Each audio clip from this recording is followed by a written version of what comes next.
Good evening, everyone.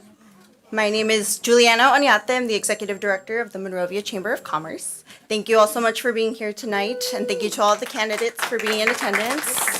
Round of applause for everyone.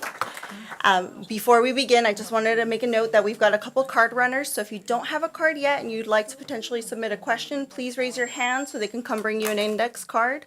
If you have an index card ready to submit, make sure it says whether it's for the mayor or for the city council candidates. That way we know who it's supposed to go to, and then one of the card runners will collect it from you and bring it over to our moderators. Okay? Thank you so much. And at this time, I would like to lead you in the Pledge of Allegiance. If you could please stand and put your hand over your heart.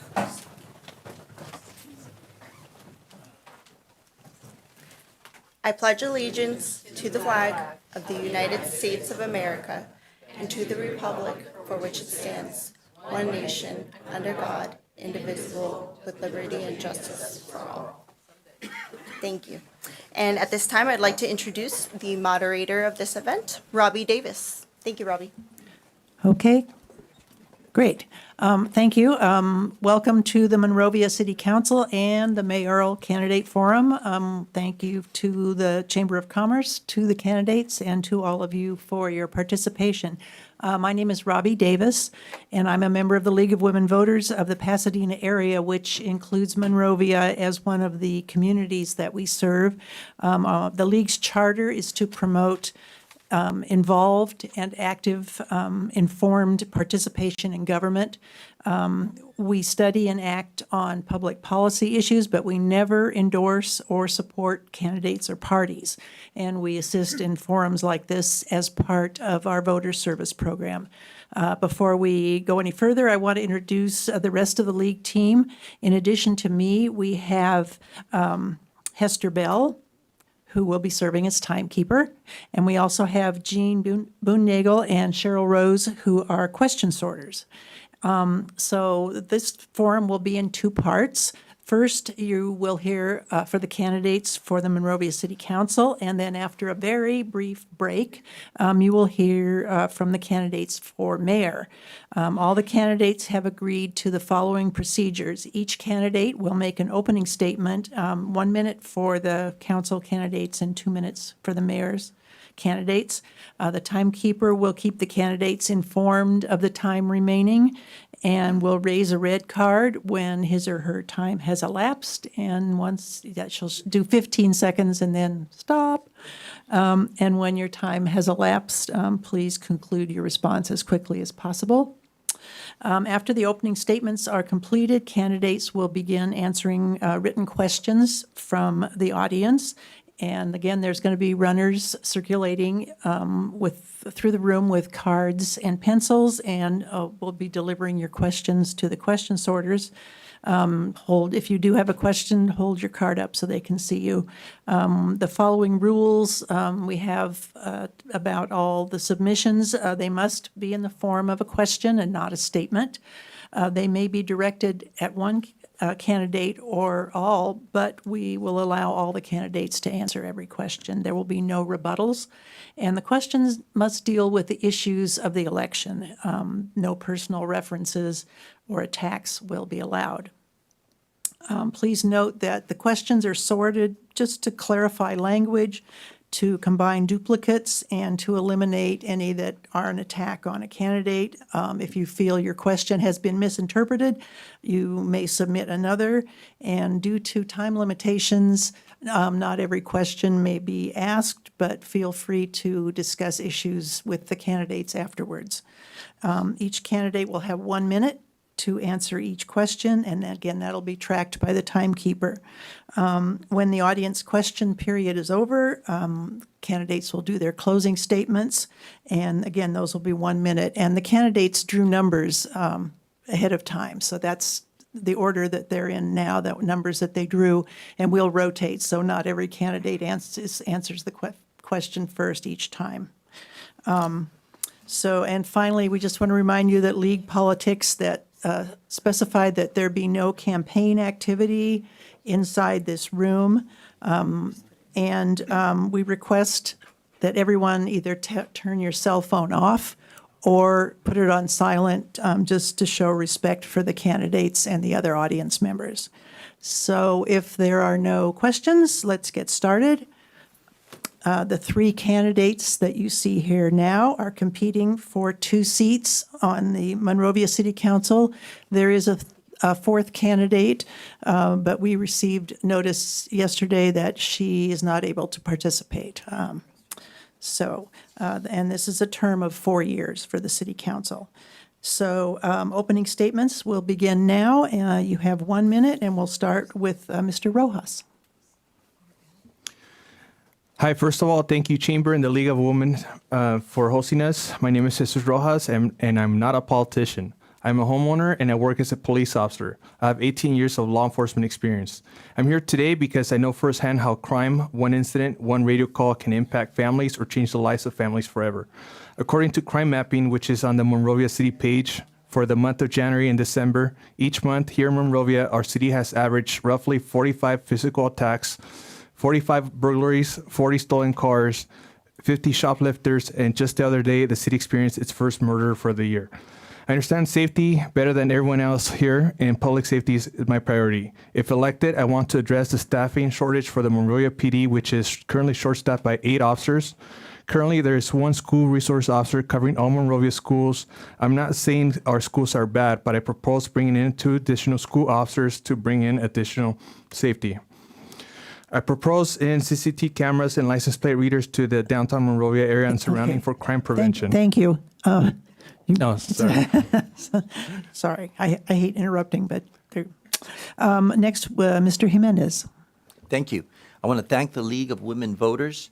I want to thank also the Chamber of Commerce for putting this event and those that are here in person. I appreciate your enthusiasm for this event. The right direction for Monrovia is someone with experience. I am a 3rd-generation Monrovian, a businessman who brought ABC Roofing Supply to Monrovia that's consistently been in the top 20 sales tax producers for the city of Monrovia for the last 20 years. I have a BA, an MBA, and a JD Juris Doctor law degree. I have 1 year, 6 months experience as an appointed council member here in Monrovia. I have 9 years of experience as a historical preservation commissioner, including as chair, 12 years as a member of the Monrovia-based Volunteer Center of the San Gabriel Valley, 10 years on the Make a Difference State Committee, 3 years as a board member of MOPEG, a total of 11 years with MOPEG, that's a Monrovia Historical Preservation Group, and chair of the Monrovia Art and Public Places Committee. I have been involved and committed in Monrovia and hope to do so. Thank you. Mr. Belden. Good evening. Before I begin, I'd just like to say thank you to the League of Women Voters and our Monrovia Chamber of Commerce and everyone else out here and those watching on TV for just keeping democracy alive. So thank you. We're living in challenging times. Monrovia does need leaders that have experience and know how to deliver for our community and will be ready day one. I spent my career of more than 20 years working to improve the quality of life in our communities by implementing solutions for our mental health, our physical health, and our economic health. I've started to run a small business. I've worked for local and national nonprofit organizations, and I've worked in city government in the executive level. I know when government can be effective, but I also know when it can get in the way. I've raised more than $40 million for projects and programs to help restore our watersheds, our forests, provide jobs for underserved youth, and I want to keep Monrovia moving forward. Thank you very much for your time today. Thank you. Okay, we'll start with questions. So let's see, for the first one, how do you plan to involve residents in the decision-making process in Monrovia as a member of the City Council? And we'll start with Mr. Jimenez. I think holding public meetings like the ones that are going to be scheduled for the Monroe Project and the Oak Park apartments, these are vital issues that need to be addressed. What is our housing stock going to look like? Are we going to permit a New Yorkization of Monrovia?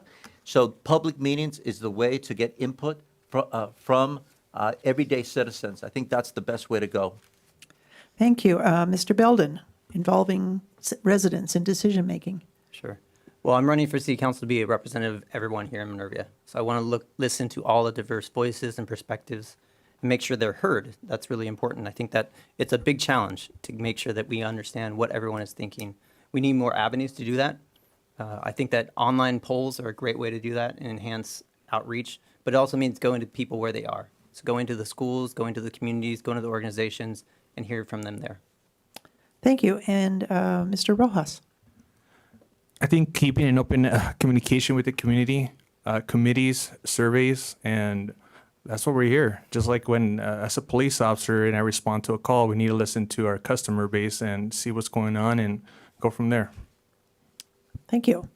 Okay, next question. How important is regular participation in council and commission meetings in the role of becoming a member of the city council? And we'll start with Mr. Belden. Can I ask a clarification? Is that for our participation or for the community? For you. Okay. Yeah. I see. Well, I think it's really important. One of the things that makes Monrovia so unique is how active we are. It's fantastic. I serve on the Community Services Commission. We have regular attendance by one of our council members there, and vice versa. We like to go to the city council members' meetings as often as possible. Many people are watching them on TV. It's important to be at all these different locations and all these different meetings so you can hear all those perspectives that we were just talking about in the first question and understand what people are thinking, what's on their mind, and how, most importantly, how these all are linked together from school board to the city council, because all these decisions really make a difference to our community here. Thank you. Mr. Rojas? Can you repeat the question one more time, please? Sure. How important is regular participation in council and commission meetings in the role of becoming a member of the city council?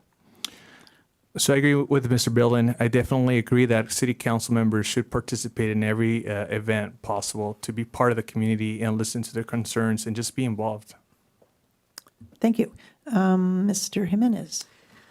I have been a commissioner I was commissioner for 9 years, and I think I missed one meeting in those 9 years, and that was for my daughter's graduation. As a council member, I missed one meeting in the year and a half I've had, and that was in a council-related water trip conference in Sacramento. So I think it's very important, and I've shown my commitment by missing very, very few meetings. If you look at my Facebook and Instagram, you'll see just how important I consider it being out and about in the community. It's part of the job. Thank you. Thank you. Okay, let's see. Are you using social media to promote your candidacy? And we'll start with Mr. Rojas. So I'm old enough that I didn't have social media before, and this is the first time I opened up an Instagram. I mean, I remember when MySpace was a thing, but you know, that's how old I am. So, but I started it for because I'm running for city council, and that was the request of my friends and family that are helping me with this. But definitely, this is the first time that I have social media. I've never been a person that's on the phone for social media. Okay. Mr. Jimenez. I confess that at first I was not very good at social media, but again, as I said, if you look at my Facebook and my Instagram, I think I have something like, how many posts? Like 170 posts in less than 2 years. And it's the way to communicate, especially with younger people. They need to see where you are, and that's the way to do it nowadays. So I'm very active on social media. Mr. Belden. It's the way we talk to everyone these days, right? So, of course, I do have campaign information going out on social media, and I think it's also a great avenue to learn more from the community, what's important to them, what they can easily connect to us as well. And I assume that, and maybe some of the other questions will come up later, but it's important for the city to do that and keep doing that. Thank you. Okay, here's one. There's a need for affordable housing regionally. Do you support enacting an inclusionary zoning ordinance, incentivizing homeowners to build accessory dwelling units, creating overlay zones, and committing to studying a community land trust? So basically all the things that have to do with affordable housing, and we'll start with Mr. Jimenez. All right.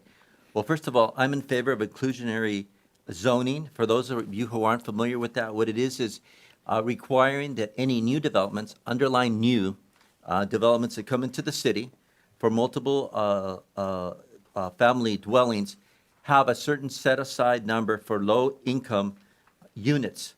Now, the exact percentage would depend on the sliding scale, how big or how many units the apartment building would have. I also think that ADUs, that's something that we have in our option for our single-family dwelling neighborhoods. For those of you that aren't familiar with that, in the old days, they used to call it granny flats. Because, no disrespect to senior citizens, because that's where you would put your grandparents or your older citizens. We're doing that here in Monrovia, and we need to also look at land trusts and other options for housing. People shouldn't have to move out of Monrovia, your children or your grandparents, because they can't afford to live in Monrovia. Thank you. Thank you. Mr. Belden? We have an affordability crisis, so we need to take a multifaceted approach to address it. We need to use everything within our means to promote housing inclusionary zoning ordinance and housing to make sure that, yes, new developments that are large developments that are seeking discretionary approvals, that they are going to be providing a certain threshold. It's maybe about 10 to 20% affordable, which is common in Southern California now. We don't have it in Monrovia, but it's common in Pasadena, even South Pasadena, which is a very small community, has that in place. I'd also would support encouraging more ADU development.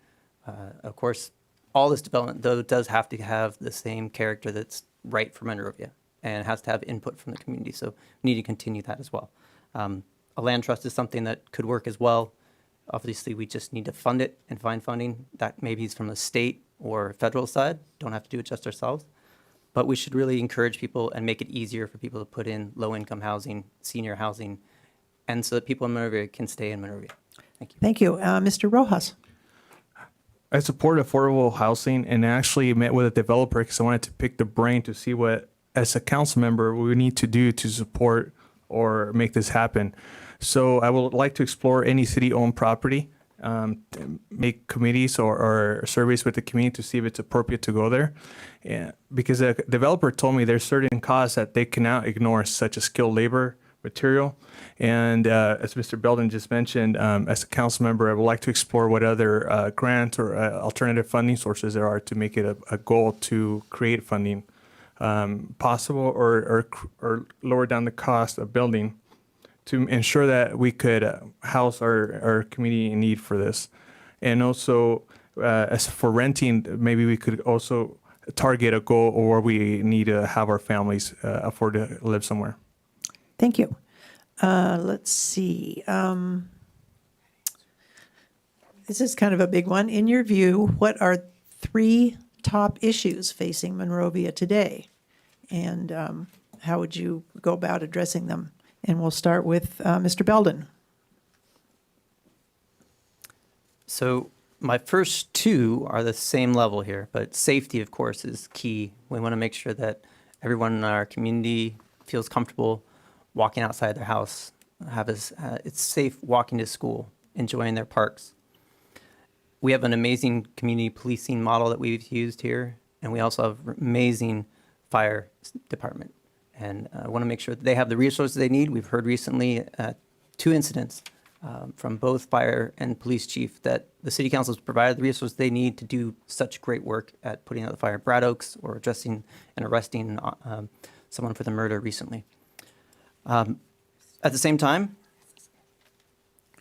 affordable housing is key, and it's my second item. And my third item that I'm going to run out of time on here is making sure we have a healthy community and looking and ensuring that we have good access to parks. We have address our air quality and our water quality, and most importantly, shade. Thank So you. Thank you. 3 most important issues facing Monrovia. Mr. Rojas?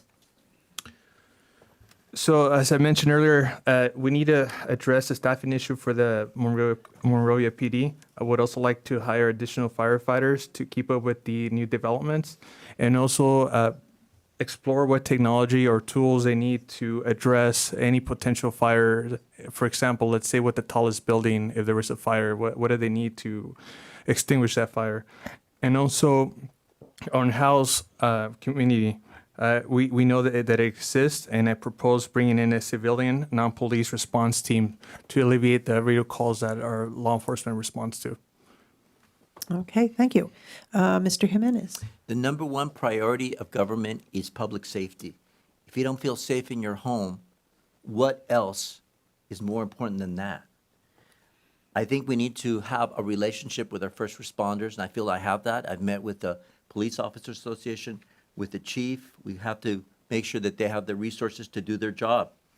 Number two is loss of local control, and this piggybacks on housing, loss of local control to Sacramento, to be able to decide what our city's housing stock is going to look like. And housing itself, the third issue. I'm for inclusionary zoning, as I mentioned previously. We have a shortage of affordable housing here in Monrovia, and we have to look at the various ways that we can make Monrovia affordable for different income levels. Thank you. Thank you. This kind of dovetails with the question earlier about social media, but how do you plan to communicate with your constituents as a council member? And we'll start with Mr. Rojas. So as I confessed earlier, I need to be better in social media. Working for the police department, we post stuff all the time, and I know it works, but I got to work on that myself. But because I'm still kind of old school, I plan on giving everybody my cell phone number. Okay. Mr. Jimenez. You probably already received my mailer. It arrived either Tuesday or today in the mail. I'm going to be also distributing door hangers, reminding people to vote for me as a follow-up to that, going door to door. And I'm also on Instagram, on Facebook, and I have what I feel is a well-developed website, which will give me a lot more than 1 minute to answer some of these questions. So I invite people to go there, and you could see what my priorities are, what my ideas are for Monrovia. Thank you. Thank you. And Mr. Belden, communicating with your constituents. If I'm honored enough to serve as your next city council member, I'm going to make sure that, you'll have my phone number and my email if you don't already, but in the mailer as well. And I think it's just making sure that there are regular opportunities for communication. So opportunities to go have a coffee with me. I'd like to do that on a monthly basis at our wonderful shops and restaurants here in town. And of course, attending all the amazing events that we have and the remarkable organizations, and just keeping in touch with those people. But we do have a small town feel, and it's nice that I know so many of you out there, and I'd love to look forward to getting to know even more of you. Thank you. Thank you. And this kind of dovetails also with getting in touch with the constituents. Please tell us your nonprofit organizational charity involvement in Monrovia. And we'll start with Mr. Jimenez. All right. My run for council has its beginnings in volunteerism. I first got involved with the Volunteer Center of San Gabriel Valley, based here in Monrovia, and I grew to respect the people at the helm, the director, Penny Arroyo, now Macy Gracia. So I've been with them, gosh, I lose track of how many years, 12, 13 years I've been involved with them. As an offshoot of that, I got involved in the Make a Difference Day committee in October. That's when we have our big event.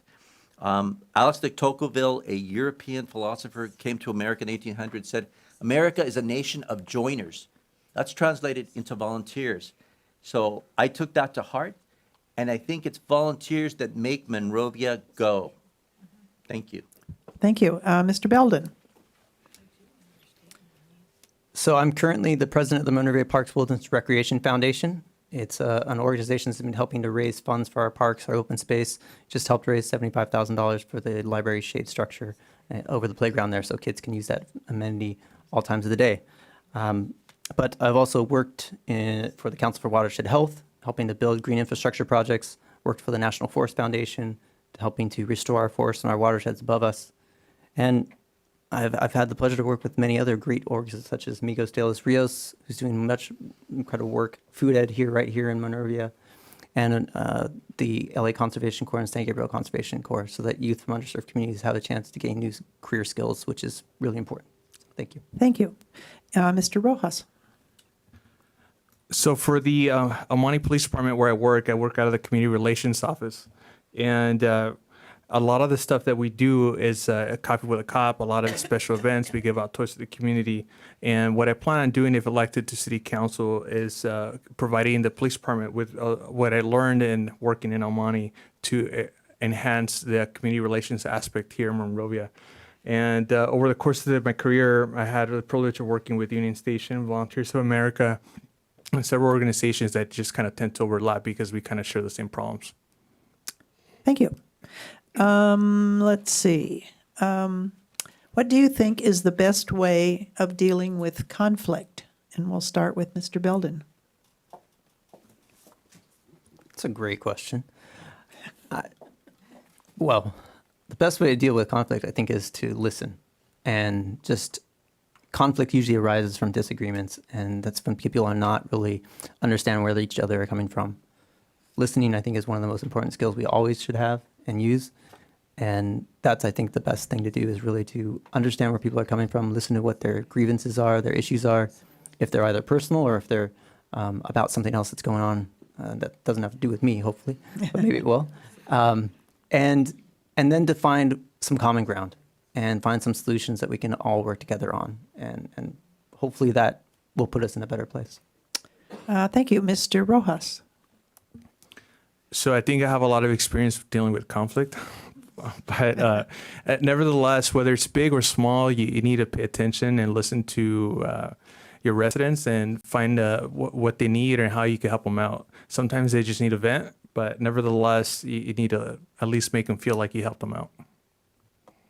Okay, Mr. Jimenez. I agree. It's first listening. What I said at my campaign kickoff, I'm not here so much to talk as I am here to listen. And I've tried to put that into action the year and a half that I've been on the city council, to be a good listener. I think that is the basis of conflict. People aren't listening to each other. They're talking over each other. So I do think that that is the key. Overcome conflict through listening. Thank you. Thank you. Describe your financial experience, especially as it relates to managing a budget. And we'll start with Mr. Rojas. So I'm also part of the Rio Hondo College Foundation, and obviously money is key. Without money, the city won't function, but it's kind of like managing your personal life. What can you afford, what's really needed, and what can you not need? And you also want to make sure that you have a balance for an emergency or an extra cash flow for an emergency. But at the end of the day, we need to make sure that the city's financially stable and we're not overspending, and that at the same time, we're keeping our residents happy. Thank you. Mr. Jimenez. As a Monrovia City Council member, we look at the budget. Monrovia's in good shape financially, and I think that the current council has been good stewards of that because we've looked at the budget, we looked at the needs, and in part answer to my last question, we listen. We listen to the citizens, their priorities, and what we can afford. Thank you. Mr. Belden. I mentioned earlier that I was used to run my own small business. I started that as well. I understand how it can be challenging to make sure there's enough cash flow to pay your bills, to make sure your employees get paid on a regular basis, and at the same time your vendors are paid. But I also have experience, and I think it's on my my job title on the ballot, project manager. So I manage multi-million-dollar projects on a daily basis as well. And that means you're looking at budgets on a daily basis. You're understanding where your cash flow is going, but more importantly, you're understanding where you need to go get other funding, which is what I do as well, write grants to seek those other dollars.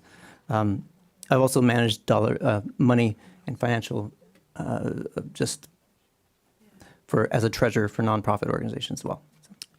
Thank you. This sort of kind of goes along with this as far as finances. It says 2 years ago, the city sent out a survey asking how we should spend Measure K money. How would you recommend spending it? And we'll start with Mr. Jimenez. I think we should listen to the citizens and spend it as the citizens chose on that survey. You can have great ideas on how you want to spend it as a council member, but you need to listen to the people. Look at the survey and spend it accordingly. Thank you. Mr. Belden?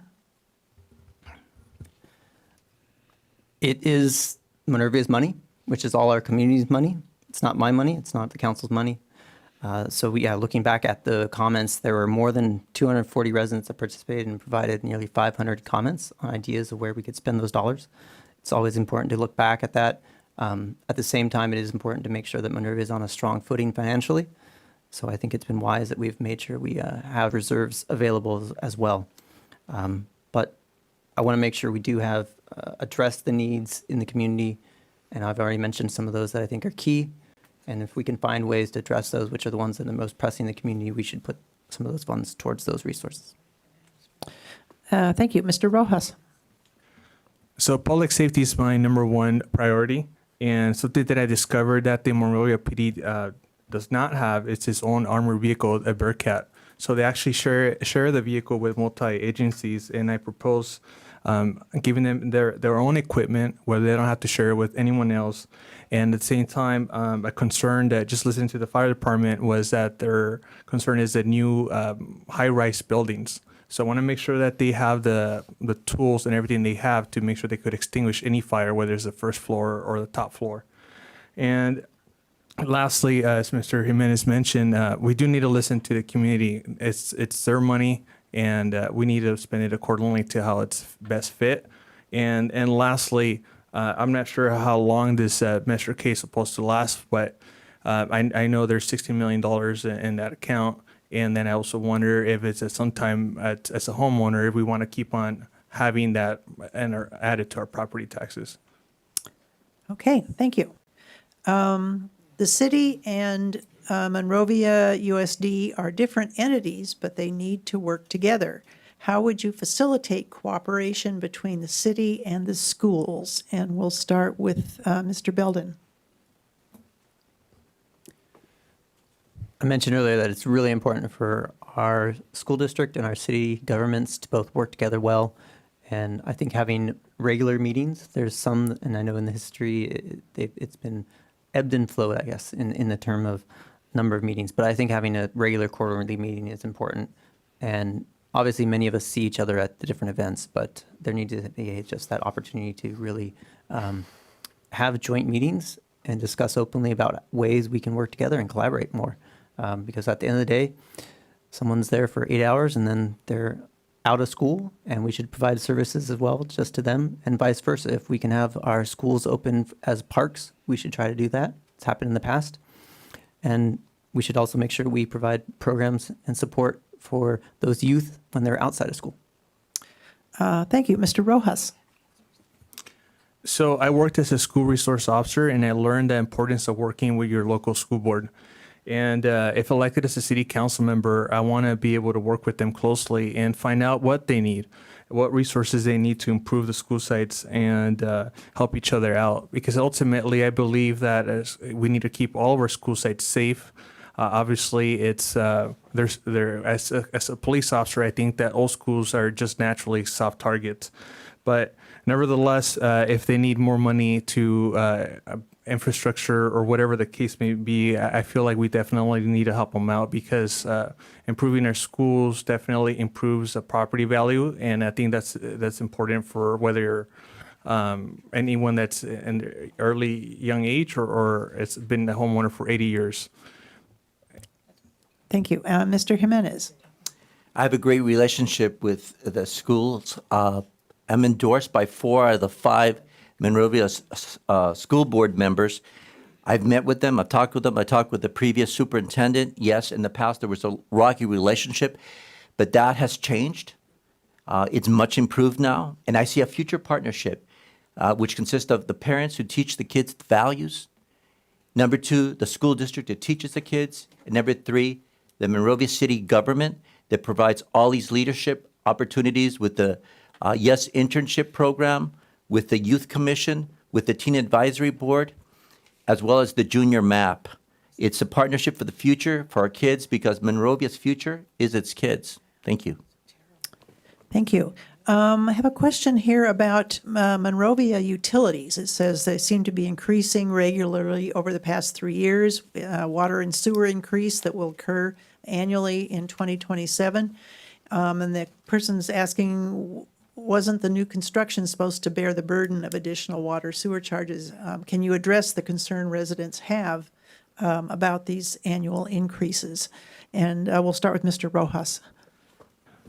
I have to admit, I don't know enough how to solve that or answer that question right now, but I would definitely like to explore and how to lower down the cost of stuff. And I think it's really important. I think of our retired community, and especially when they're living on fixed income, they don't want to have higher bills. So we also have to keep them in mind and what they could afford and make sure that they're still able to buy all their essential needs. Thank you. Mr. Rojas, or Mr. Jimenez. Thank you. I had heard rumors that people were saying that Monrovia had the highest water rates in the San Gabriel Valley. So I asked city staff about that.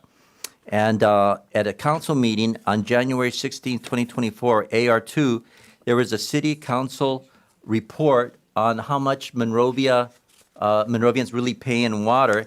The city of Monrovia hired NBS Government Finance Group to do a survey. And the actual figures, and I'm looking at the actual report right here in front of me right now.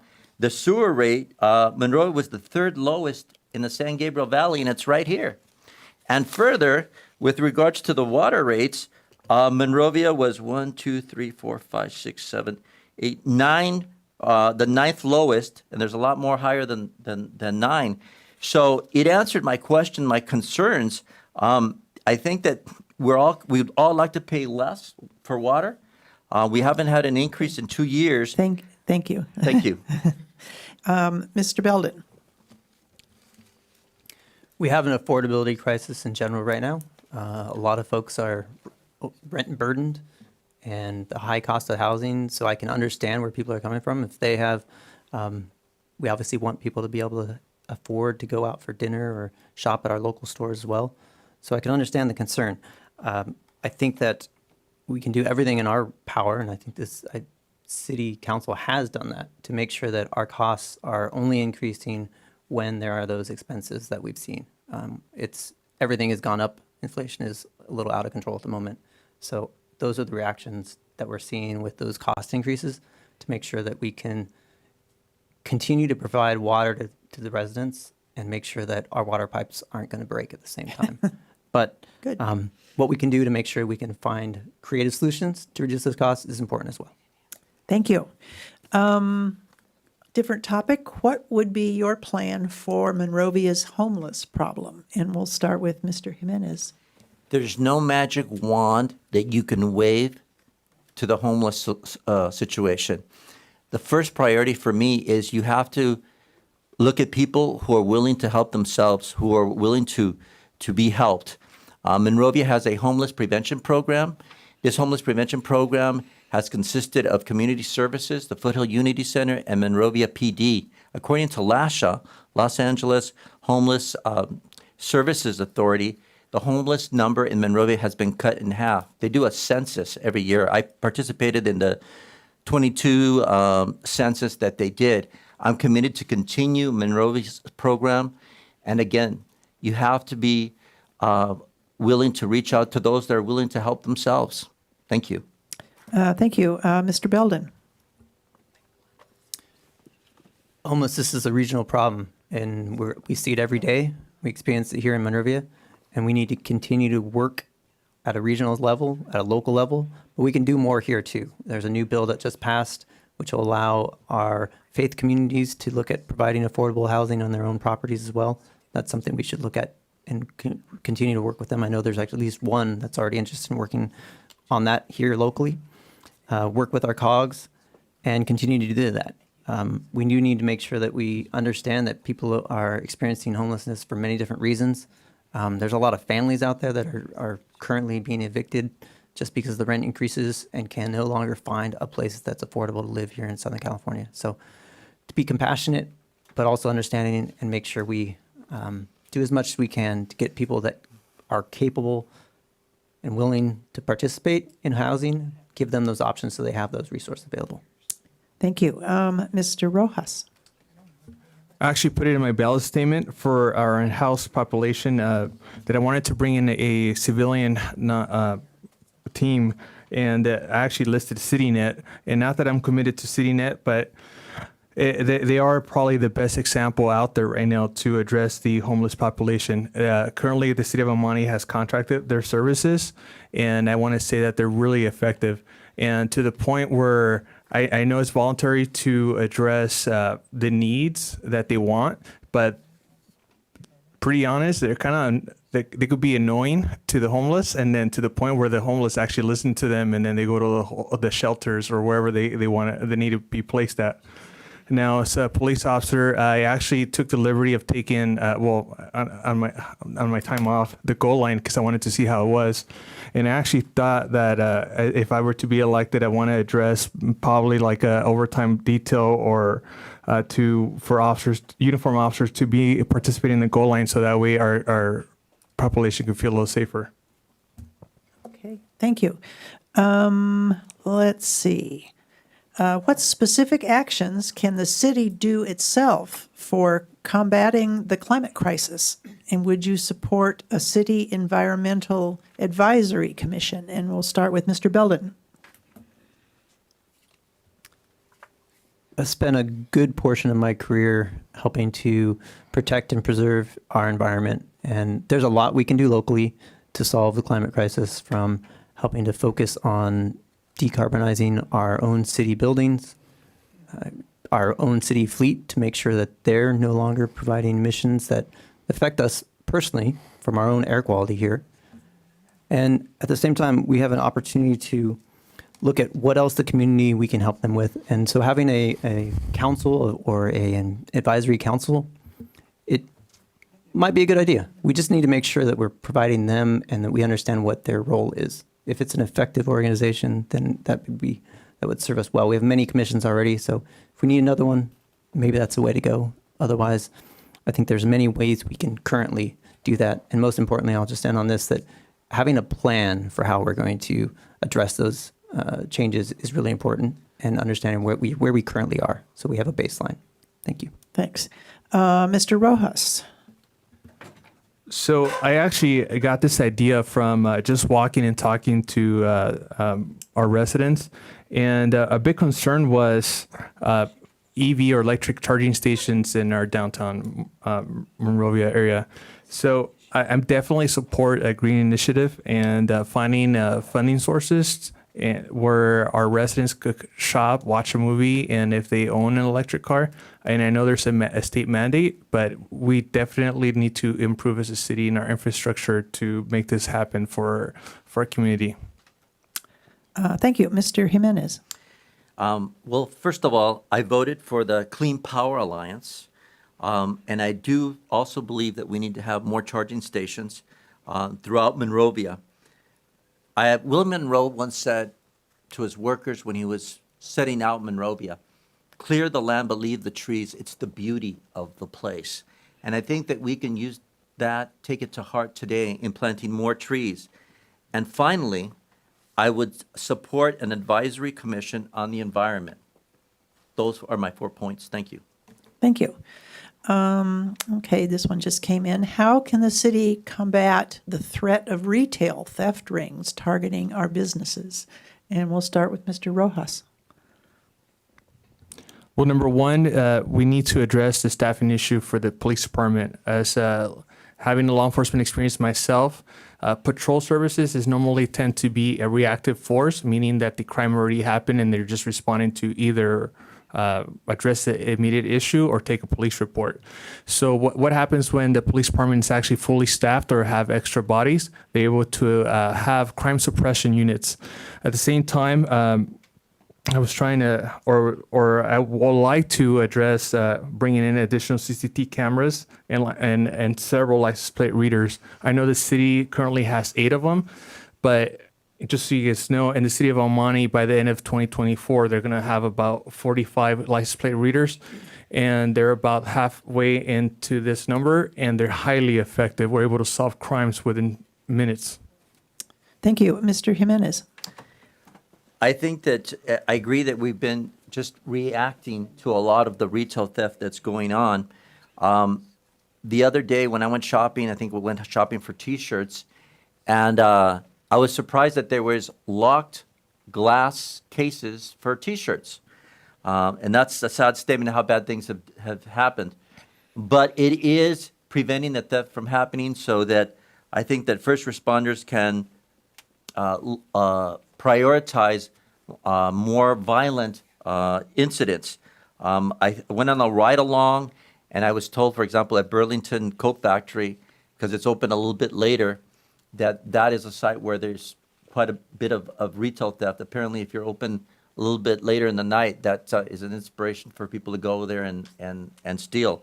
But I think preventive measures would be better than just reacting and have our police officers having to go to those retail locations to prevent a retail theft. Thank you. Mr. Belden?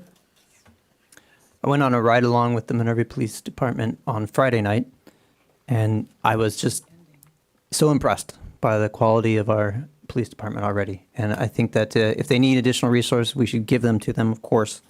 But I do think we need to do a few things. One, if we don't already have a task force, I assume our chief is pretty much on top of these things, but there's probably a task force that we're working with our local cities to make sure that we're addressing those larger rings that are happening in the community.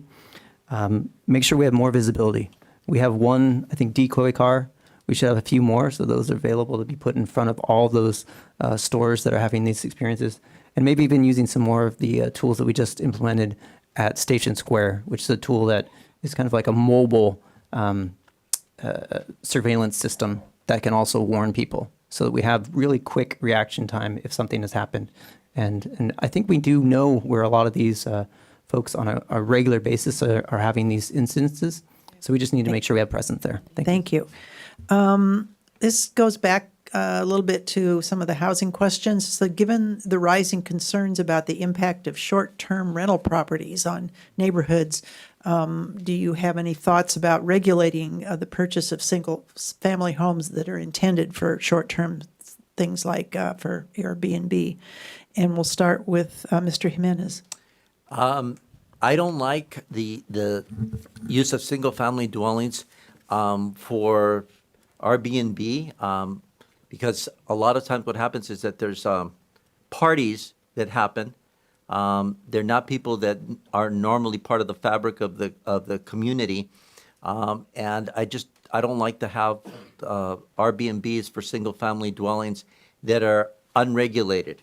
In other words, that we can't identify them. We need to have a roster of those properties that are doing that.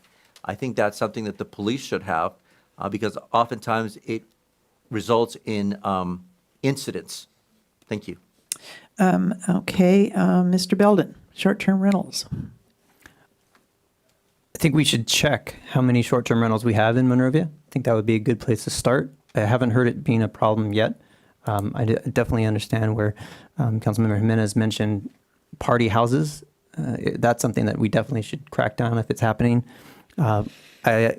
As we've already mentioned, I mentioned, we have a housing crisis, so we need to make sure homes are available for people to rent long-term or live in long-term or purchase long-term, not just so they sit around as a hotel.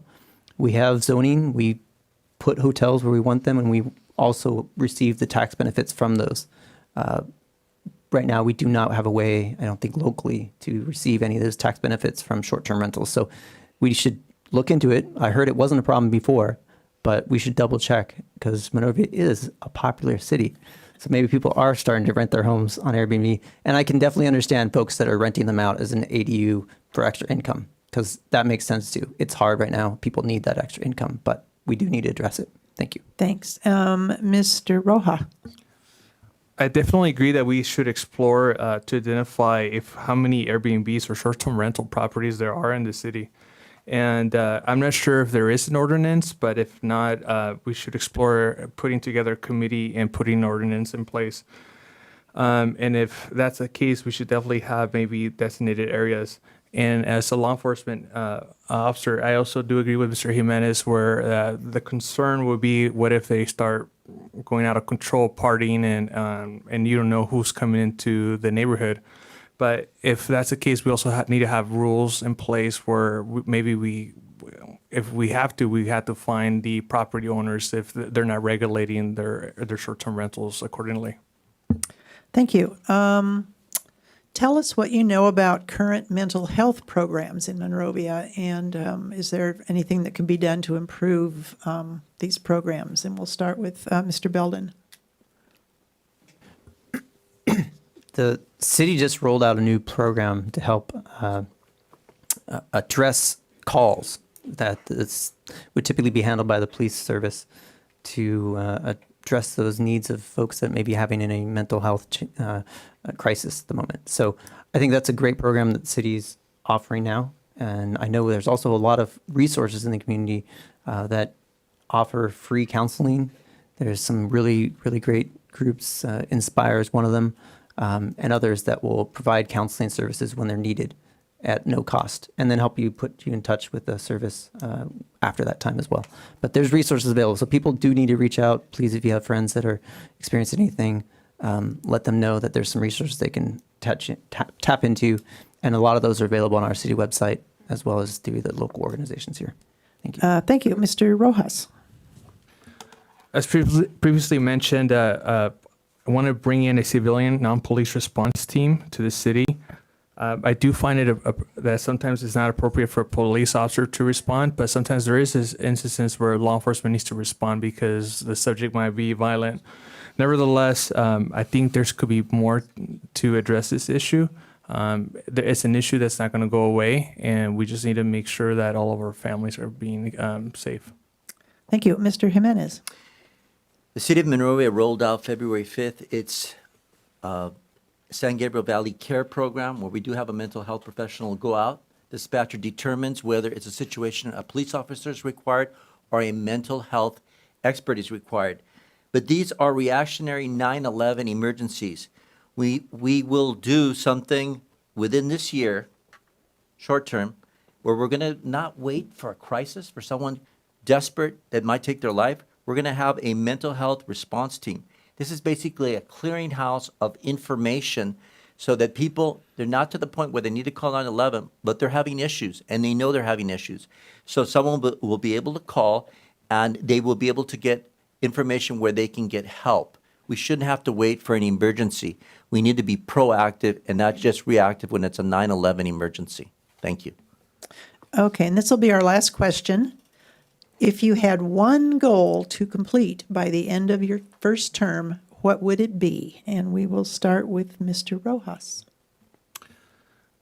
One goal for how long? I'm sorry. For your first term.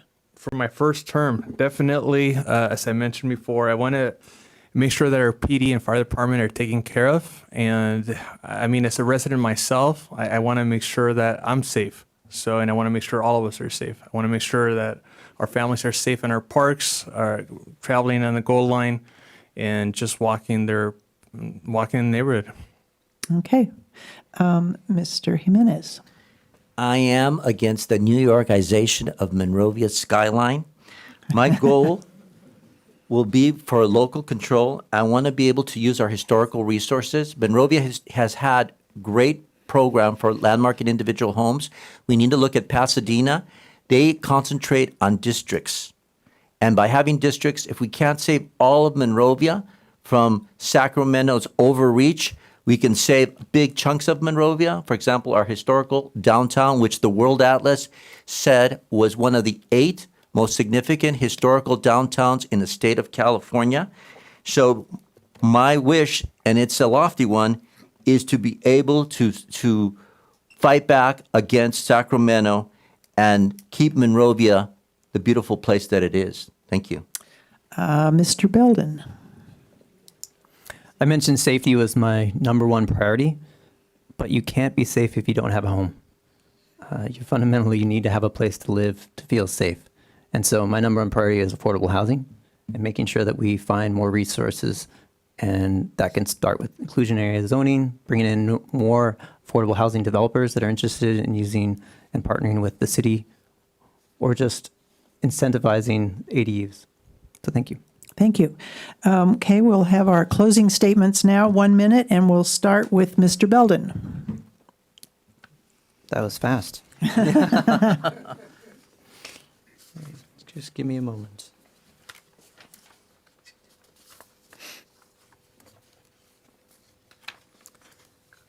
Monrovia is facing many challenges, as you already heard tonight. We want to know how our children are going to be able to stay and live in Monrovia, how we're going to protect Monrovia's character with the new development, and how we're going to deal with climate change. Monrovia needs experienced leaders that know how to get things done from day one. I've spent my career more than 20 years improving the quality of our community. On the first day, I'll be ready to do that for Monrovia. I'm honored to be endorsed by many Monrovia elected leaders, including Councilmember Gloria Credington, many commissioners, many community leaders, and many of the folks I see in the crowd today. So thank you for coming out. I'm a collaborative leader who works and wants to build a better community with everyone.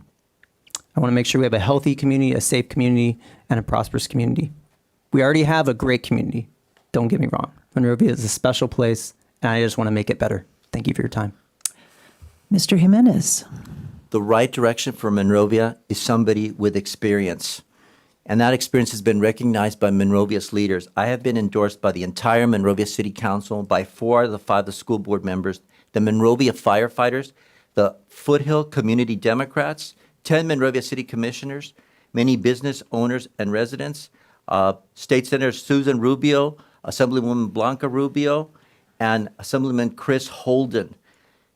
The right direction for Monrovia are the right issues: strong public safety, expanding more affordable housing, preserving Monrovia's historic identity, mental health, dealing with the unhoused among us by helping them, not judging them, small business advocacy, and again, fighting the New Yorkization of Monrovia, the loss of local control to Sacramento. These are the issues that are the right direction for Monrovia. I thank you and humbly ask for your vote. Sergio Jimenez from Monrovia City Council, March 5th, 2024. Thank you and good night. Thank you. And finally, Mr. Rojas. Monrovia, like all surrounding cities, are no longer the small town cities they once were. Monrovia is becoming more cosmopolitan each day. With that in mind, one thing is guaranteed: crime will increase, and I want to do my part to keep Monrovia safe. I have been endorsed by many elected officials, including Supervisor Hilda Solis, Supervisor Catherine Barger, Assemblymember Blanca Rubio, and Congresswoman Grace Napolitano in our Monrovia Fire Department.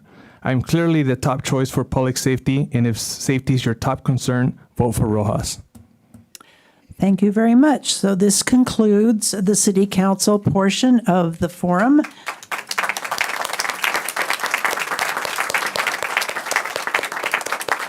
So I'd like to thank the candidates for your participation, and we'll have a quick break, and the candidates for mayor will come to the podium.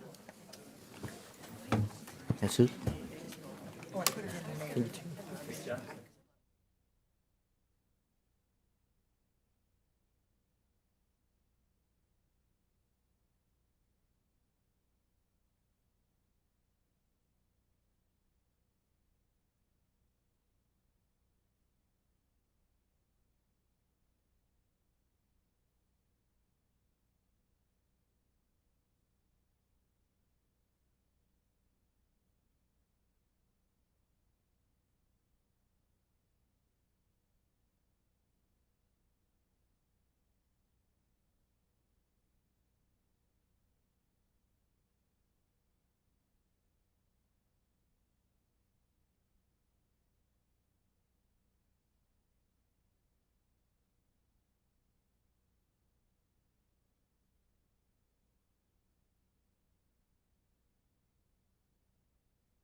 can get. So that's, and now the discussion is really good about it. Well, the other thing that they seem to, like they keep saying he doesn't want separate. Okay, I'd like to welcome you to the second part of this forum, which is for the candidates for mayor of Monrovia. We have two candidates that are competing. This is a 2-year term.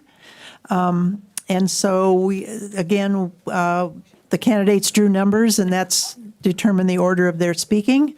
And so we will go ahead and leap right in to start with opening statements, and each candidate will have 2 minutes. So we will start with Mr. Spicer, your opening statement. Okay. First of all, I'm grateful to the League of Women Voters and the Monrovia Chamber of Commerce for hosting this forum. Thank you for allowing me to address this audience. It gives me another opportunity to mention why the choice for mayor is so important. As a native Monrovian, born, raised, and educated in this community, public schools, I am a living testament of the hope this all-American city can provide. I commend my opponent in this race because she's like me, lives and volunteers in Monrovia. We have made lots of progress together. We have and will continue to work together, but Monrovia needs a mayor with new ideas. My ideas will bring much-needed housing, job training, and work development, and make better use of the Gold Line Station Square Park area and improve services for our elderly and teens. Now, after 13 years of serving on this city council and 21 years of military service, I am prepared to be mayor on March 5th and to answer your questions starting now. Thank you. Ms. Shevlin. Yes, thank you very much. And good evening, and thank you to the League of Women Voters and the Monrovia Chamber of Commerce for facilitating this forum tonight. Monrovia, I humbly ask that you re-elect me as your mayor. We have work to do, and I truly believe I am the best qualified to meet the challenges we face and to navigate the options we take to take us where we want and need to go. As mayor, more than ever, I bring proven years of leadership while also setting a tone of vision, commitment, passion, collaboration, and accessibility. Elected service in Monrovia is nonpartisan, and throughout my service, I have not sought nor received endorsements or funding from any political party or city public service provider. And although 100% behind the men and women of our police and fire departments and only wanting the very best for them in protecting our community, I also have not sought endorsement or funding from those employee groups. However, I have always asked for the endorsement from you, the people of Monrovia. I have more than strived to educate myself and bring back to Monrovia programs, best practices, and funding that have and will continue to include and address smart and innovative options for continued economic growth and stability, providing transparency and accountability for a balanced budget, Measure K funds and grant funding, building and supporting strong public safety, public services, and critical infrastructure, preservation, protection, and expansion of our historic homes and districts, creating more opportunities for public art, regional collaboration, and numerous platforms and entities on matters of homelessness, housing affordability, mental and public health, transportation, broadband connectivity, clean energy, and food recovery, to name a few. And always to provide accessibility to meet, listen, and collaborate on airing and resolving issues. Vote Shevlin. Thank you for your support. Thank you. Okay, we'll start with audience questions. And a lot of these will be the same as you've heard from the previous forum. In your view, what are the top 3 issues facing Monrovia today? And what would you suggest to accomplish to implement solutions? And we'll start with, let's see, Ms. Shevlin. So the top 3 issues that okay. First of all, I think public safety financial stability and accountability are number one right at the top. That's always right there at the top. Housing, affordable housing, that is right there, and keeping our infrastructure and things like that in place and operating and doing what it needs to do for our city. And then mental health issues and substance abuse, dealing with those and how they affect everyone in our community. Those are big. And then just sharing information. Communication is key. Someone asked, what is one of the biggest challenges? And I think that's really getting the message out, because if we all understand what our challenges are, and we can all be kind of, at least know what the issues are, we can have those dialogues to Thank you. bring about Top solutions. top three issues, Mr. Spicer. Yes, we all know number one is public safety, but we know we have a affordable housing problem here in Monrovia, and also we have a problem with the homelessness. So regarding I believe with public safety, we're doing a good job. We give the officers what they need, the fire department what they need. Regarding the homelessness, I think I have talked to an outside gentleman who owned a commercial building, and it was just an idea of trying to put the homeless inside of a commercial building. But what I was told is the owner wouldn't mind doing it, but he was worried about having to take care of fixing the place back up at the end. Okay. Who Thank would you. pay for it? Thank you. This is interesting, very apropos for tonight. Did you agree with the measure, and I didn't see the number of that on the last ballot, to eliminate elections for the mayor of Monrovia? And we'll start with Mr. Spicer.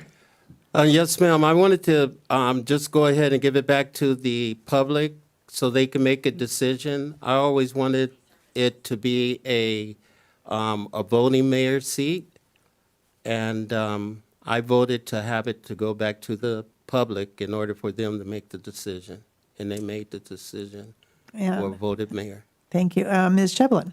Yes, that issue has been debated for many, many, many years. We used to have a rotating mayor, and then the citizens voted to eliminate that. But over the years, there's been a lot of strife and problems relating to that. But there are pluses and minuses to that.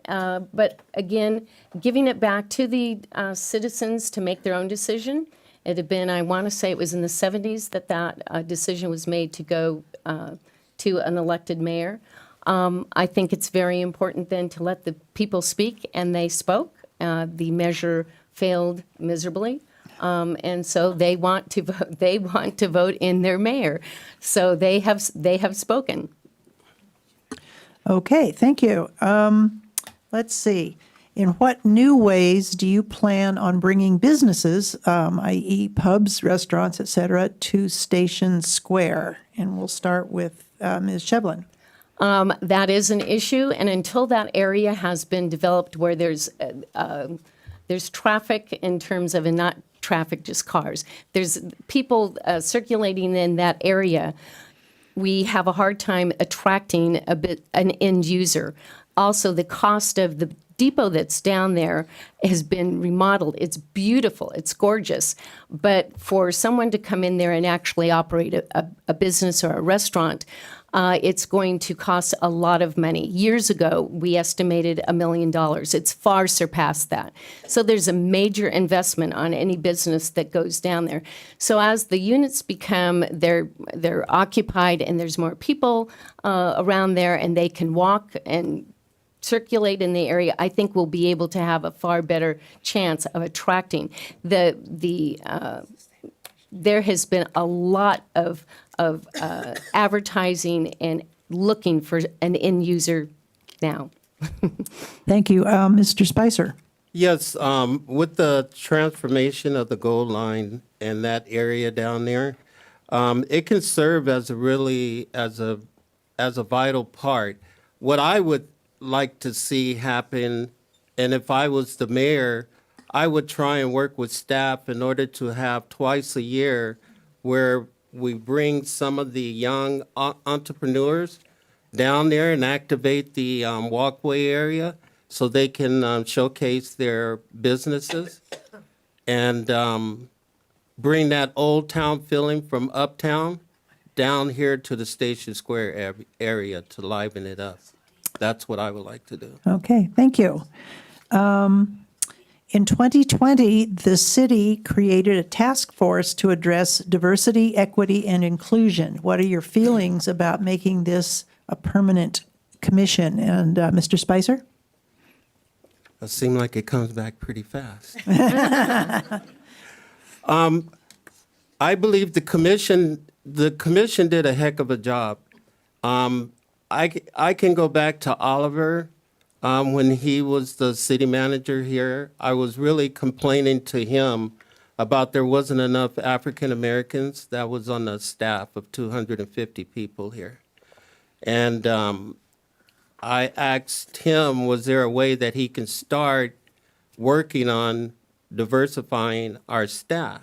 So when you walk into City Hall or anywhere throughout the city where there's staff, it was a replica of our community. And so I believe if we brought the commission back, I wouldn't bring it back full time. I would bring it back twice a year to meet. Okay, thank you. Ms. Shevlin? Yes, I think the group that we put together to look at these issues did an outstanding job, and there was a list of many items that we should, and we are addressing going forward, especially everything from hiring to offerings and any type of programming, things like that. And always with the lens to look at our services, whether that be through the community services, the library, our police, fire, just hiring in general for our city, that we are trying to be as diverse as possible and offering those jobs and positions and programming to everyone. We always invite everyone in terms of programming. In terms of making it a permanent commission, I like the idea, and we report back that it be, that they could meet maybe quarterly or semi-annually and do come back as to how we're doing on that list. Thank you. Let's see. We got a whole boatload of questions here. Let me see. Blah, blah, blah. One role of being mayor is setting a tone for collaboration among the council members. What are your plans to support and build a strong council team? Ms. Shevlin? Yes, Ed, since I've been mayor, we do meet quarterly with the council. We have team building sessions where everyone gets to voice their concerns of what they would like to concentrate on, and we work as a team then to work those things out or what we want to bring forward and work on and present to the community. But those have been very, in fact, we're having one this month as well. That has been, I think, working very well with the especially with two new council members, and educating them as to how things work in the city and how we bring things forward. So I definitely want to continue that, to meeting quarterly and team building events. And we also have other little, we have a camp out that we go on, and that's very nice. It's just an overnight in our Canyon Park, and that works out very well. And I like to make blueberry pancakes in the morning. Are there s'mores involved? Yes, there's s'mores involved. Sweet. Okay, Mr. Spicer, collaborating with the council. Yes, I believe as a leader, as a mayor or anyone that's in a leadership position, you have to always be listening or giving your colleagues the opportunity to really speak without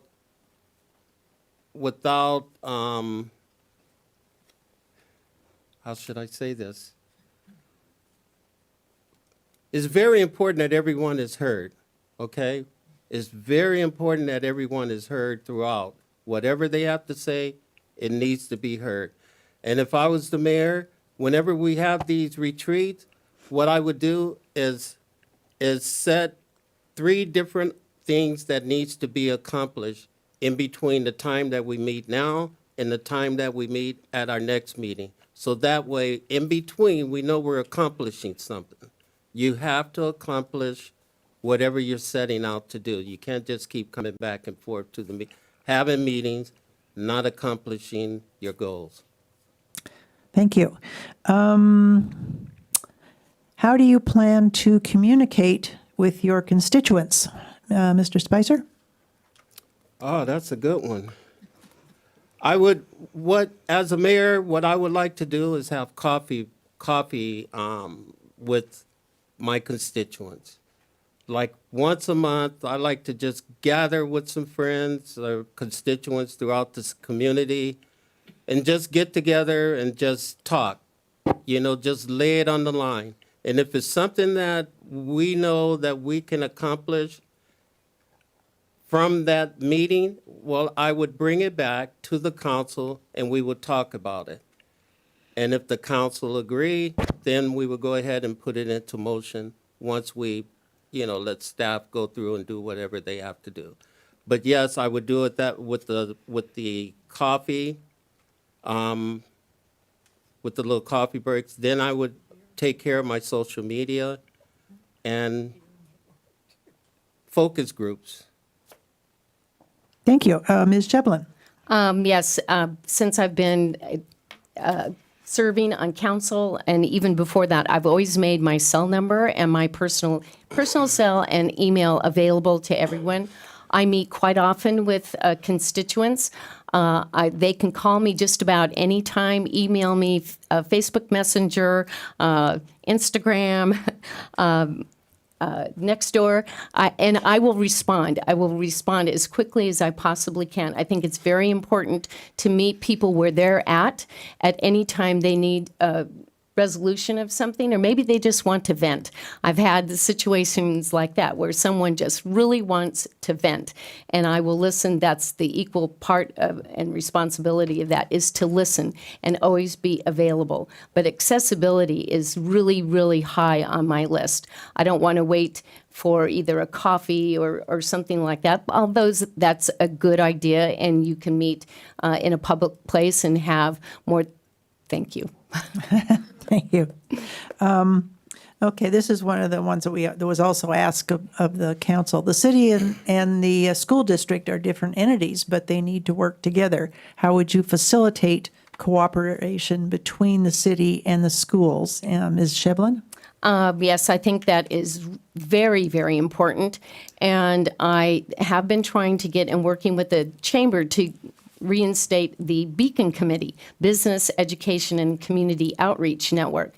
And that is a combination of businesses, school board members or school representatives, city representatives, and or just citizens. And it's really an excellent vehicle.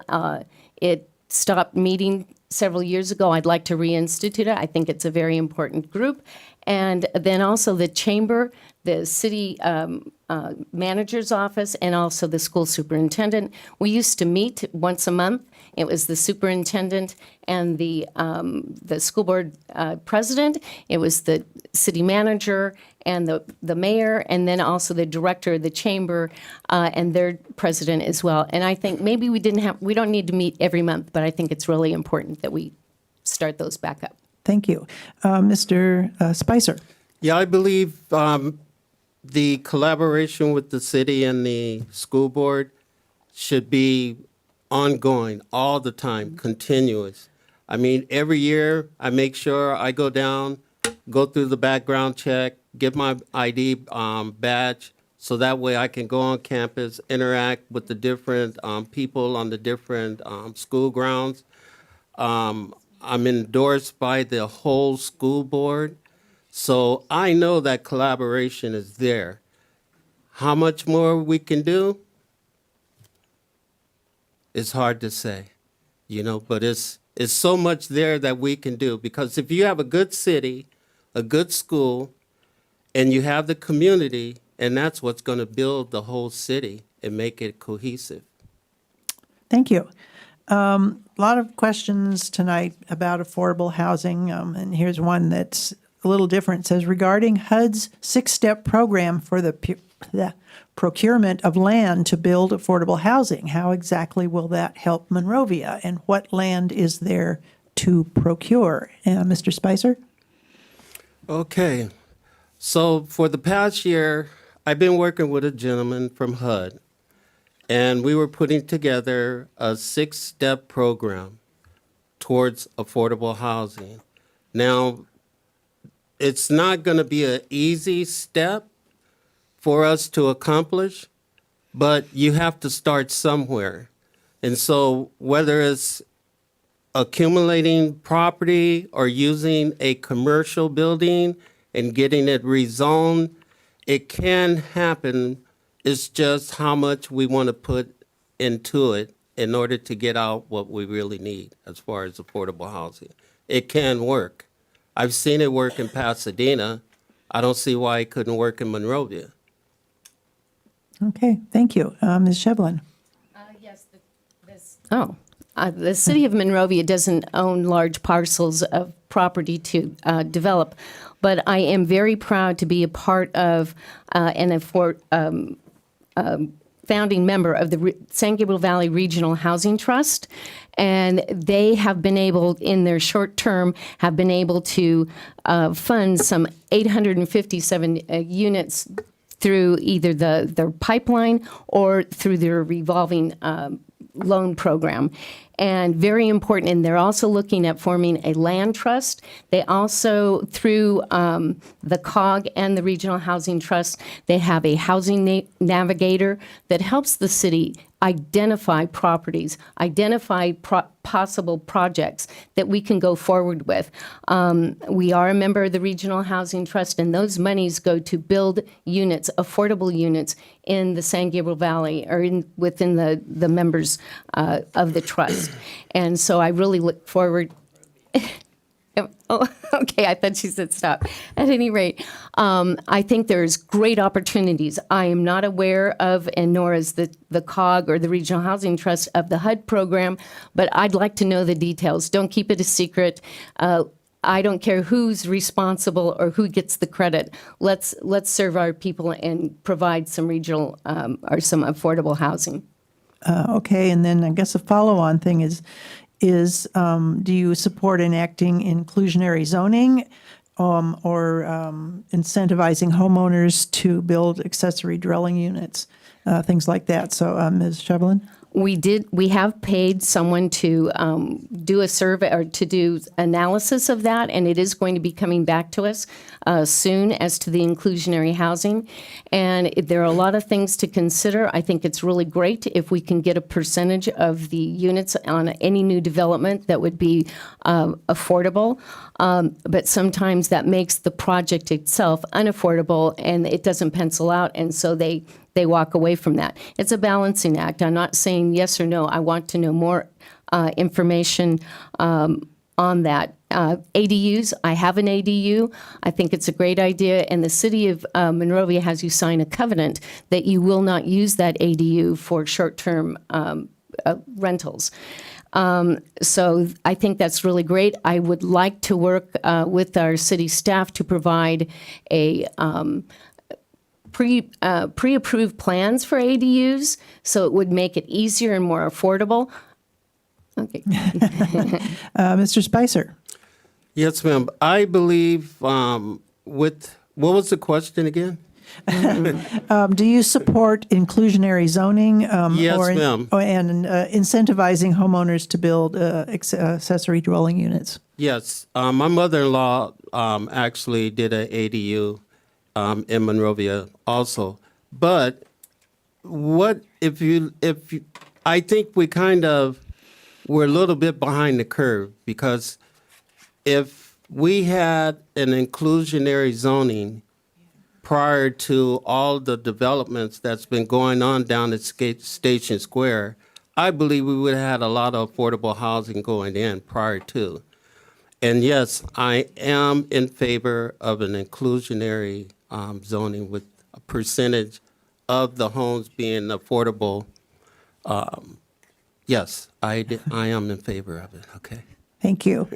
And kind of in a related issue, what is your plan for Monrovia's homeless problem, Mr. Spicer?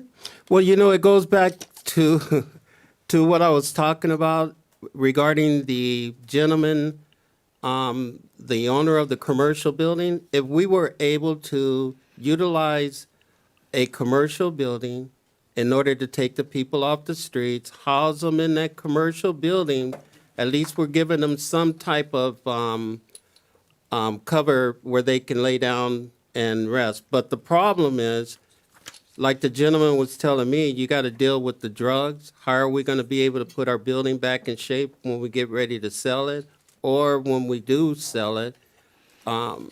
Because the building would be going through a process of being sold. But if what I was thinking about, if the city was able to utilize that building until it actually was sold, and to put it back in place, it would be, usable. But the problem is, who's going to pay to put it back together? Thank I'm you. through. Ms. Shevlin? Yes, in terms of housing, it's an all hands on deck. We keep on talking about doing something after the problem is out of hand. We need to start concentrating on prevention. We need to have everyone on board. We need education. We need our workforce investment. We need to make sure that we are training people to be prepared for the workforce and be able to earn a livable wage. We need to address mental health and substance abuse. That is really, really, really important. And try to keep people, the prevention piece, from keeping people from falling into homelessness, which is really important. I'd also like to look into things, and again, the Regional Housing Trust, they have funded 3 different tiny homes, so to speak, that address interim type housing for high acuity and also family and individuals. And they're doing a fantastic job at transitioning these groups out of those I'm sorry, I wasn't looking. I just on a roll. And I wasn't either, so there you go. Yeah. Okay. This might be kind of a follow-on to homelessness, but tell us what you know about current mental health programs in Monrovia and what can be done to improve them. And we'll start with Ms. Shevlin. Yes, there is something that we haven't approved it yet, but there is called Care Solace, which is really a concierge service for individuals that they can call and they can be referred to a mental health facility. Many of us, we have no idea where to start. And so that is, I'm really hoping, and that could be funded through our opioid settlement monies. But we also just started, and I'm very proud as a part of our San Gabriel Valley Council of Governments, our homeless committee, the SGV Mental Health Crisis Mobile Unit had its start out of that. And it's still more or less, it's still in a pilot format, but it's now in Monrovia, and it will provide services for those people in a crisis situation, and they'll get the care they need. They will come to them, but also there's follow-up as well. Okay. Thank you. Mr. Spicer? Yeah, there's so much work that needs to be done with mental health. I actually believe, because it seems like when things come up, all of a sudden you have all these break-off groups that can do this and that, right? What if we were able to bring all those groups together as one? Instead of working as separate entities, I believe we would be able to solve the problem. The problem is you have all these groups that's starting up with this really good programs of mental health, but the administrative costs more than taking care of the mental health people. So how are we going to solve the problem when we're paying the people more money than we're actually putting into the programs. Thank you. You're welcome. Okay. There's a couple questions here about getting people involved. What will you do to promote civic engagement and to empower an active citizenry? Mr. Spicer? You know, I'm a hands-on type of person. I'm really the type that I like to work. You know, I'm not all about being up front, you know, taking pictures and this and that. I like to get down and dirty with the people. So a good leader lead by example, okay? And so if special cleanup days, make a difference days, we just all have to get out there. You know, you just invite the people out. If you invite the people out and have a little food, they're going to show up, okay? It's got to be fun. If you make it fun, they're going to show up, okay? They're going to show up. Okay. Ms. Shevler? Yes, I also like to lead by example, and I like getting dirty as well, and volunteering on Make a Difference Day. I don't know that I've missed a Make a Difference Day, but how we can all make a difference is really making a personal commitment to be involved. And the city manager's update, I mean, he puts that out every week. It gives so many different opportunities and informs people. We have our MAP Leadership Academy, which is absolutely fantastic, trains people, and also a youth academy that lets you know. That's how I got involved. It wasn't called the MAP Leadership at the time. It was through the chamber. But at any rate, that's how I found out how to be involved. And we need to promote those ideas. And it's not just for blighted areas, the MAP area partnership. It's for all of us to be involved. It's for all of us to learn how we can give back and serve our community. And I think if we just continue to promote those, we do well. Thank you. Okay. Please tell us your nonprofit organizational charity involvement in Monrovia in your spare time. Ms. Shevlin? Yes, I am a longstanding Monrovia Reads member. That's a literacy nonprofit here in Monrovia, and also partners with our library in our city to distribute books throughout Monrovia and at special events. They do great work, and they have a program called Zoophonics now that they have put into the school systems as well. We have a mobile library unit, a van that goes out to the school sites, all the school sites, and it's a great opportunity to share with our community. I'm also on the Monrovia Guild of Children's Hospital Los Angeles, very involved in that as well. And many people probably don't know, but the City of Monrovia also is served by the city, or the Children's Hospital. There are many in the area, Arcadia, Duarte, Monrovia, over 800 children that are served every year through that organization. So it's very important to give those support to that. Okay, Mr. Spicer? Yes, I'm a board member of the Monrovia Duarte Black Alumni Association, the Boys and Girls Club of Monrovia, the Tournament of Roses. I'm a volunteer for the Sheriff Department. I'm not a police officer. I just write tickets for handicap parking. That's all. I don't get it wrong. So most of my volunteer work is here locally with the church and the volunteer center. That's about it. Okay, thank you. This one has to do with services for seniors. How do you propose to increase services for seniors? Mr. Spicer? Well, first of all, what I would do is I would do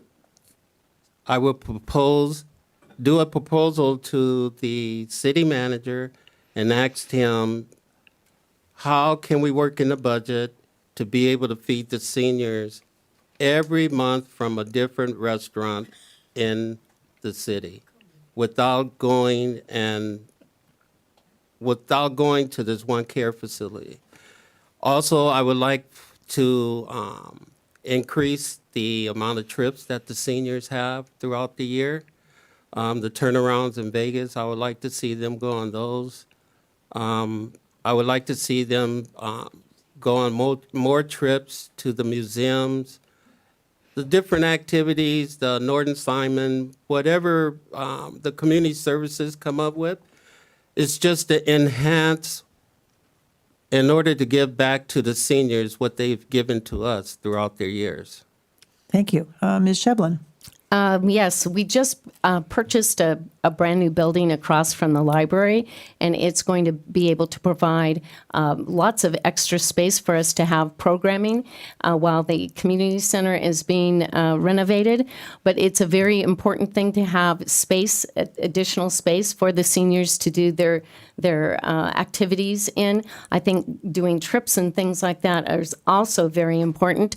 What they want to what they decide is important to them. They do like to play bingo. I know they complain a lot about the food, so the food is a big issue.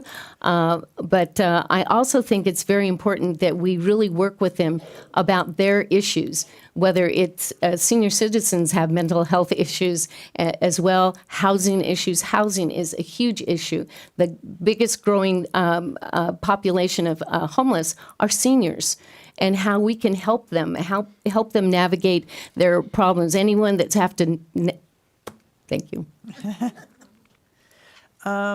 Okay, this is a question that hadn't been asked before. What steps do you think we should take to address police brutality against communities of color and marginalized communities? Ms. Shevlin? Could you repeat the question? Okay, it says, what steps do you think we should take to address police brutality against communities of color and marginalized communities? I know that was covered in our diversity group that looked at all of our departments across the board, and specifically and especially our police department. And they did not find any of that prevalent or even happening in our police department. There was none of that found, but regardless, the training is tantamount. And in our police department, it is so important to have trained officers and in all aspects, and especially with working with adverse situations and how to de-escalate a situation. And so the training is very, very, very important. And I just have to say, I took some medication, some antihistamine. My mouth is so dry, I can't stand it. Yes, the training is probably the most important, and we have great trained officers. And like I said, that was covered in the diversity. Thank you. Okay, thank you. Okay, Mr. Spicer. We have a pretty good police chief right now, Chief Sam Victoris. His policemen have been going around to the different churches, engaging on de-escalation. We've gone up to the police department, and we've gone through some of their active shooter training. And to me, it's all about having forums with the police and the citizens that gives you that open engagement. And I think that's the only way that you're going to be able to combat Thank you. police brutality. Thank you. Okay, this one was something that was done in the last forum, but how much money is currently set aside in Measure K, and what are your plans for that money in the next 12 to 18 months? And Mr. Spicer? Okay. I know there's over $16 million in there, and the concern has always been about what's going to happen to Canyon Park. Are we going to have enough money for Canyon Park? Well,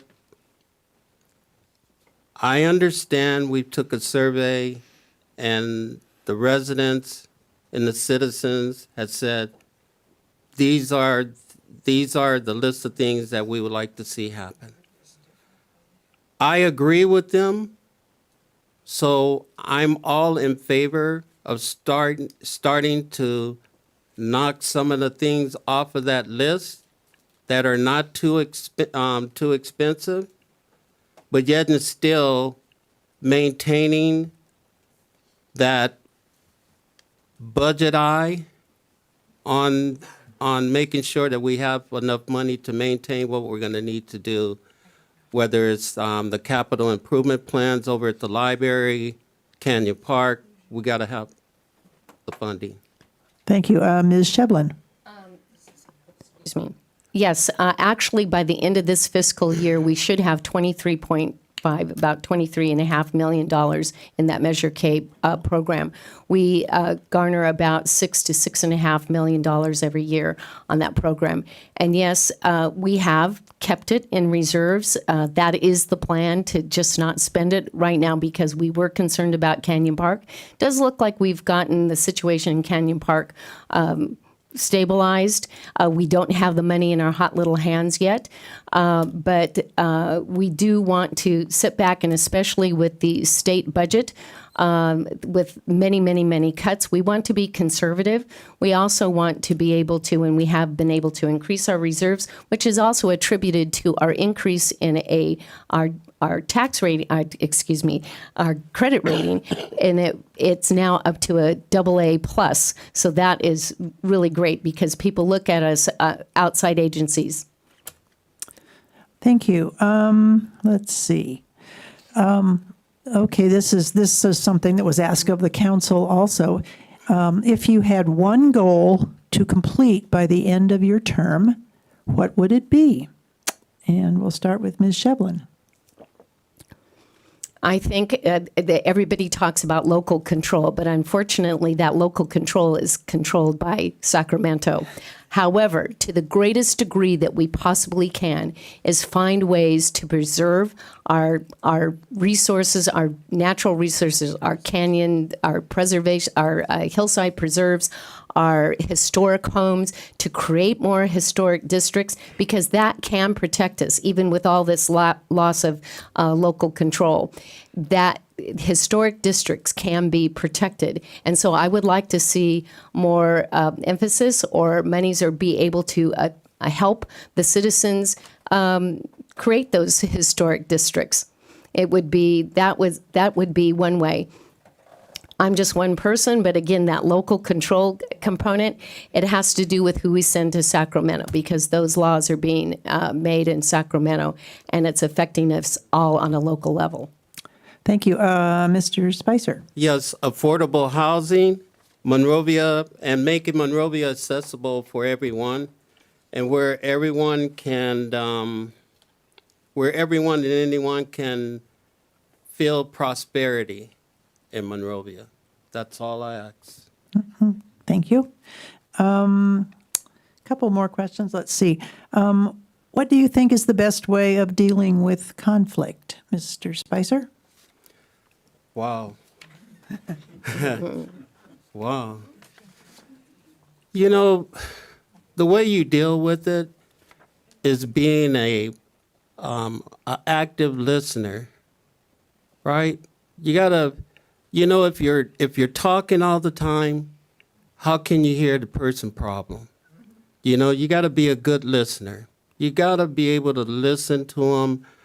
Sometimes it takes a long time. It may take them an hour to get to where they're going.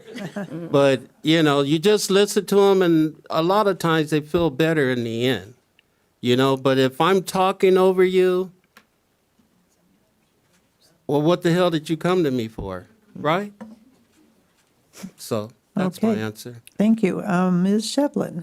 Yes, communication, and part of that is listening, being a good listener, and being accessible so that people can come and air their differences.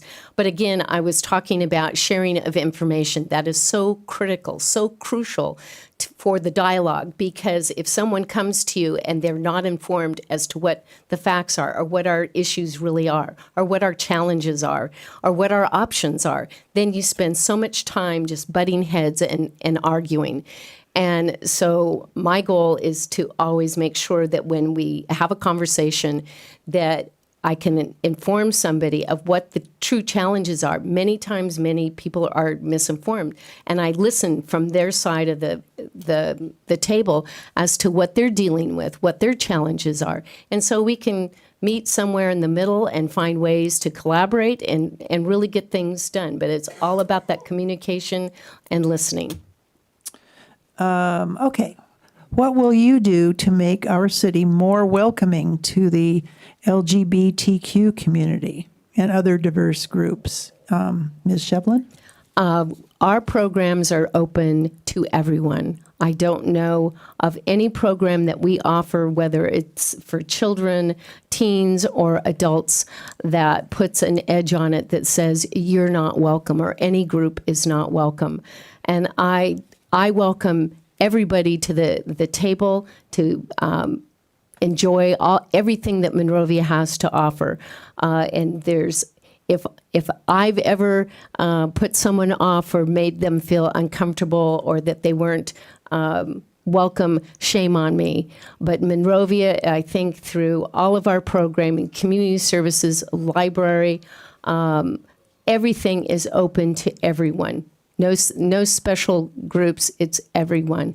And to promote, obviously, also programming in the library and our community services for all groups as well, to provide anything special that they might want or need. Thank you. And Mr. Spicer? Yes, promoting Pride Month, having more events surrounding Pride Month. I mean, this is America, you know. We gotta. It's something that we do for all, right? Okay. So I would just promote it, promote it just like we do everything else. It shouldn't be no problem. Thank you. And this will be the last question. A lot of compliments to both of you for having given so much of your time and effort to the city of Monrovia. One of the things says you're both incumbents with similar experience. What makes you different from your opponent? And that would inspire me to vote for you. Mr. Spicer? Well, my objective as your new mayor is transformation of the Gold Line, affordable housing plan, expansion of the senior services, reestablish Friday night teen scene in order to get the kids from up there at Bonds, and a monthly coffee chat with the mayor. I believe having that chat with the mayor, we can sit down, iron out a lot of problems that would normally cause havoc at a council meeting.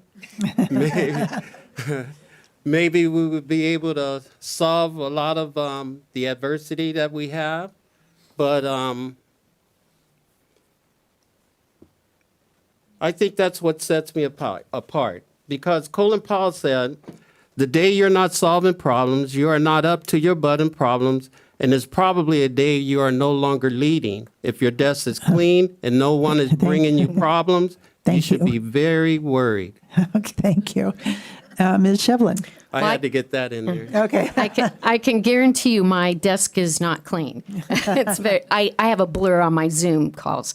At any rate, pretty much Mr. Spicer and I have voted the same on everything, except there was one item, and I took a vote of no confidence with George Gascon, the LA DA. And I also have an opportunity. I've been voted, elected by the San Gabriel Valley, 31 cities, to represent the city of Monrovia and all the 31 cities with the LA County Blue Ribbon Commission on Homelessness Executive Committee. And it's not always all about the city of Los Angeles or the county of Los Angeles. It's about us, the cities. And I have that opportunity to be the voice for us to stand up and talk about how our Measure H dollars get spent and how our services are distributed. And it's very important that we have that voice. Thank you. And so this ends the audience question period, and we'll go to a closing statements, and we'll start with Ms. Shevlin. Thank you. I didn't prepare something very specific. I truly think I said it pretty much all in my opening statement and in my comments tonight. I serve you. I serve the citizens of Monrovia, and I've been doing it for a long time, and I've enjoyed every single minute of it. And I give of my time, my effort, my commitment, my passion. You are my passion.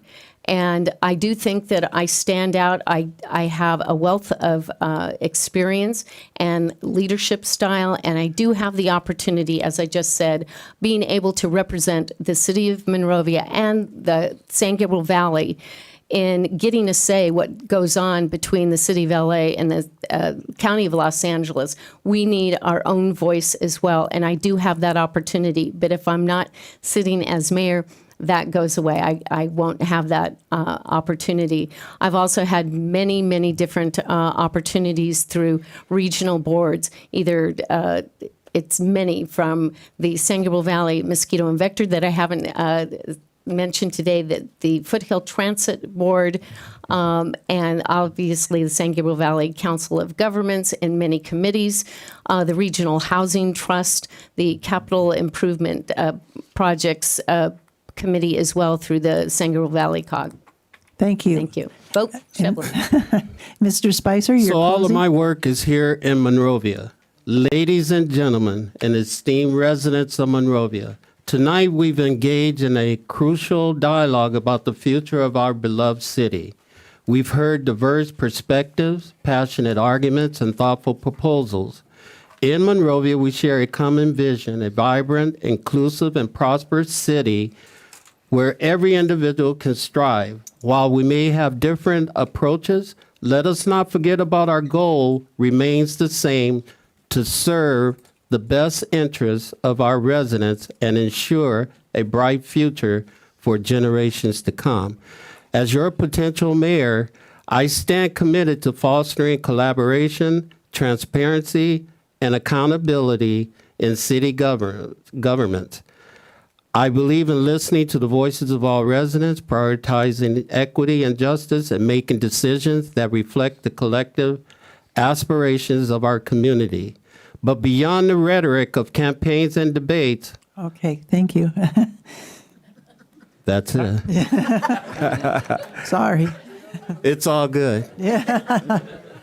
Okay, so this ends the mayoral portion of this forum. In closing, I want to thank you very much for taking the time to be part of this forum. As we stated earlier, the League's voter service goal is to promote an informed and involved electorate. We hope that we have succeeded in helping you be better informed about your choices in this election.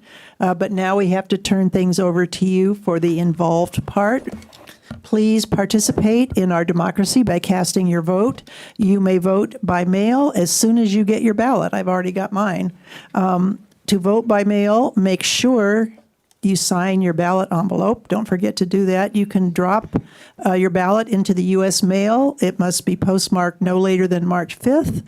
And you can put it into any ballot drop box by March 5th, and the closest drop box is at the Monrovia Library. And you can vote in person beginning February 24th at the Monrovia Library. And then beginning March 2nd, you can also vote in person at the Monrovia High School or Santa Anita YMCA. And we actually have a flyer out front from the League that you can use the QR code to get all the information from the county registrar's, your voting information. So that's all we have to say, except for remember that the world is run by people who show up. So thank you very much. Thank you again on behalf of the Monrovia Chamber of Commerce for coming tonight. Thank you to all of our candidates in attendance, and thank you to the League of Women Voters very much for helping us facilitate this forum. Good night, everyone.